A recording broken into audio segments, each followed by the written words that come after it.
Alright, good evening everybody, it's your boy Akeem and welcome to today's vlog. I told you guys I was going to change things up this offseason and start giving you some scout reports headed towards the 2014 NFL Draft. Today, I'm going to start things off with Eastern Illinois quarterback Jimmy Garoppolo, who came off an amazing season, winning the Walter Payton Award given to the FCS top player. He had such a great year and he continued to generate a lot of buzz in NFL circles because of his performance and breaking and shattering a lot of Tony Romo's records, school records at Eastern Illinois. He passed for 5,050 yards, 53 touchdowns, and just 9 interceptions. Such an amazing performance this past year. And also, he had a big performance against Northern Illinois in their home turfs. 450 yards passing, 6 touchdowns in that performance, outperforming Heisman Trophy finalist Jordan Lynch. And he even outperformed him again in the East-West Shrine game,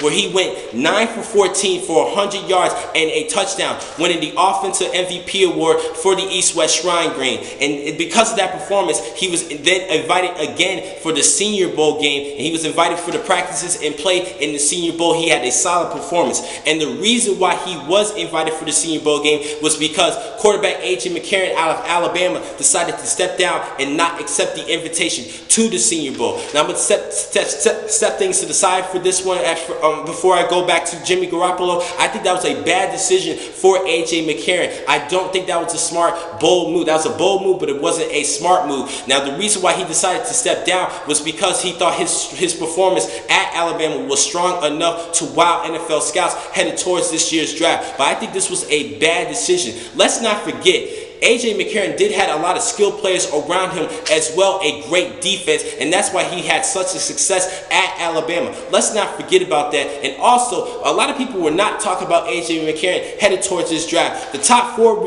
quarterbacks that people were talking about was Derek Carr, Blake Bortles, Johnny Manziel, and Teddy Bridgewater. And this was A.J. McCarron's opportunity to outshine him at the Senior Bowl week, but he decided to step out and give Jimmy Garoppolo an opportunity. And while he did amaze people in Senior Bowl week, now I need to start talking about some strengths and weaknesses for Jimmy here. Starting with his strength, he has good, not great body type at the quarterback position at 6'2", 220 pounds. He has a decent size. Also, he has a better adequate arm than other NFL quarterbacks headed towards this year's draft. And I think he has an excellent quick release, which a lot of NFL scouts like. He has excellent passing vision and quick eyes to scan the field. And he has such a quick, natural delivery in passing the football. And that's what coaches want to see in their quarterbacks. The quicker a quarterback throws the football, the less likely he will be have to spend time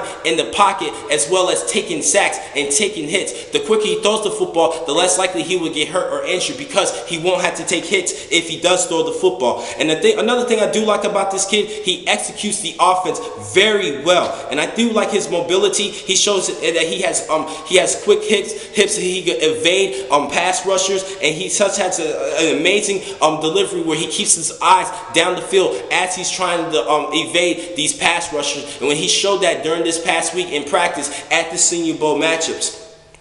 Also, he's pretty accurate. He passed for 66% this past season, and I think that's just a good need. He did improve over the years throughout his career as a Panther. 66%. I have to give him some kudos for that one. Also, he has a strong leadership presence, and he has a very good confidence, and he reminds me a lot of Joe Montana. Yes, on the physical side, he reminds me more of Tony Romo, but in his mind, he reminds me a little bit of Joe Montana. He's very cool and level-headed. I do like this kid a lot. He's starting to make me believe more and more in him, and I think he could have a team to believe in him throughout its season in the National Football League. He still needs some things to develop, so I'm going to start headed towards the weaknesses of this kid. Now, like Tony Romo, he lacks the elite velocity in some NFL throws, like the post corner, and sometimes the deep ball. He needs to work on that, strengthen his arm a little bit. Also, he has a bad habit of forcing throws in small windows and tight coverages, which is going to be very, very risky, and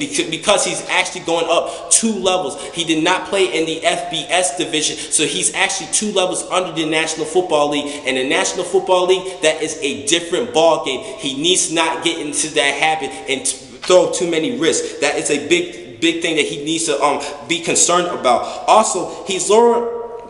He kind of throws lower than the ideal release point. He sometimes throws almost on a side arm passing way of throwing the football. He just needs to improve in that just a little bit, but he still has a quick release, and he definitely can get you to put the football where it needs to be. Like I said, he does throw 66% this past season. Also, his experience in the FCS division is a little bit of a downgrade because it's such a lower division, and he experienced in a spread shotgun offense, and where he was not very acquainted and taking snaps under center at the line of scrimmage. But he did show that he can do that at the Senior Bowl practices this past Senior Bowl week. He had a great week overall. I think he still has some things to improve. He does show that he has a good shotgun. He's a good shotgun quarterback, and he does have that quick release. And let's not forget, I will have to deduct some points in this one. The reason why he had a lot of great yardage this past season was because of receivers giving the yardage after catch. Let's not forget about that. But he's still a great quarterback, and I think he could be a good pick in this late second round of this year's draft. Now, overall, I already talked about Tony Romo and the comparisons between the two, not only because of the school, but also like I said, they both have the lack of an NFL elite arm, but they have the smarts and the brains, and the willingness, the determination to become a good quarterback in the National Football League. Just like Tony Romo, he's still very productive. He doesn't have the strongest arm, but he is still very productive, just like Jimmy Garoppolo. And I think Garoppolo can develop to become a good quarterback, a Pro Bowl caliber quarterback in the National Football League, because I think he has a great mindset, just like a lot of good quarterbacks like Tom Brady and Joe Montana, as I mentioned earlier. And let's not believe in this myth. I strongly believe that you do not need to have a rocket arm in the National Football League. You do not need to have a rocket arm to be a quarterback in the NFL. That is a myth. People, please do not believe in that. Just like Joe Montana said, you don't have to throw darts at targets. He throws balloons at targets, and as long as he's accurate and gets the football to his receivers, that's all that matters. I don't care how slow, how lack of strength a quarterback has. As long as the football gets to the receivers, there should be no problem. And I think that Jimmy Garoppolo can develop to become a good quarterback. Now, a lot of people have him rated in the top 100 already, headed towards this year's draft, but I believe because he has the scouting combine and his own workout, I think he can improve to get at least to the top 60, if not the top 50 prospects headed towards this year's draft. Now, because of that, I believe in this kid a lot. I'm starting to really sell into this kid, and I think he has the ability to become a good quarterback in this league. Now, I have him projected in the late second round, and I strongly suggest for any team who does pick him up in this year's draft, I think they should let him wet his beak a little bit, play a couple of plays here and there in his rookie season, and then as he finally develops in where you believe and have more confidence in him to be a starting quarterback, I think he could give you that big boom and become a Pro Bowl caliber quarterback. Seriously, I think they should wait 1, maybe 2 seasons, just like Tony Romo. And you see the results of Tony Romo. Yes, he does not have a Super Bowl win, but he is still a good Pro Bowl caliber quarterback who can give you still a little bit of hope during his play at Dallas. And I think that Jimmy can do the same thing. So I think that the NFL teams should go with that strategy, whoever picks him up in this year's draft. Now, next time I'm going to catch you guys is tomorrow, where I told you guys I was going to give you my top 5 tight ends. And then on Thursday, I'm going to give you my second scouting report on defensive end, Michael Sam out of the Mizzou Tigers. I'll catch you guys then. Thank you for watching today's blog from Pro Football Exclusive. I'm your man, Akeem McCall. Be easy.